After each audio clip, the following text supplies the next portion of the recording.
জি বাংলার জনপ্রিয় ধারাবাহিক জগদ্ধাত্রীতে চলছে এখন টান টান পর্ব। একদিকে মালা জোর করে মুখার্জি বাড়িতে উৎসবের বউ হিসেবে ঢুকে পড়েছে। মেহেন্দি ও জগদ্ধাত্রীর ওপর দায়িত্ব পড়েছে মালা ও উৎসবের বিয়ের আয়োজনের। মেহেন্দি ও জগদ্ধাত্রী না চাইতেই জোর করে মালার বিয়েতে উপস্থিত আছে। কিন্তু জগদ্ধাত্রী এত সহজে ছেড়ে দেবার পাত্রী নয়। সে নিজের বোনের সংসার কিছুতেই ভাঙতে দেবে না, আর তাই মালাকে জব্দ করার জন্য নতুন ফন্দি আঁটছে জগদ্ধাত্রী। ধারাবাহিকে দেখানো হচ্ছে মালা চ্যাটার্জি আর কেউ নয়, কাকুলি দেবীর মেয়ে। আর এবার জগদ্ধাত্রী সব জেনে ঠিক করেছে হাটে হাঁড়ি ভাগার। জগদ্ধাত্রী মালা ও উৎসবের বিয়ের দিনে কাকলি দেবীর পরিচয় সবার সামনে এনে মুখার্জি বাড়িতে তার মুখোশ টেনে খুলে দেবে। কিন্তু অন্যদিকে জগদ্ধাত্রী ও কৌশিকের ওপর এসেছে ঘোর বিপদ। কৌশিকীকে মারার জন্য মুখার্জি বাড়ির বিয়ের আসরে গুন্ডা পাঠানো হয়েছে। অন্যদিকে জগদ্ধাত্রী অন্তঃসত্ত্বা হওয়া সত্ত্বেও স্বয়ম্ভু জগদ্ধাত্রীকে বন্দুক হাতে মারামারি করতে বারণ করে।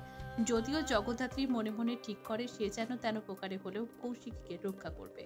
টেলিভিশনের পর্দায় জগদ্ধাত্রীর নতুন প্রোমো এসেছে, যেখানে দেখা যাচ্ছে কৌশিকীকে বিয়ের আসরে গুলি করার জন্য গুন্ডারা তাক করে, আর ঠিক তখনই জগদ্ধাত্রী বন্দুক নিয়ে গুন্ডাদের মেরে দেয়।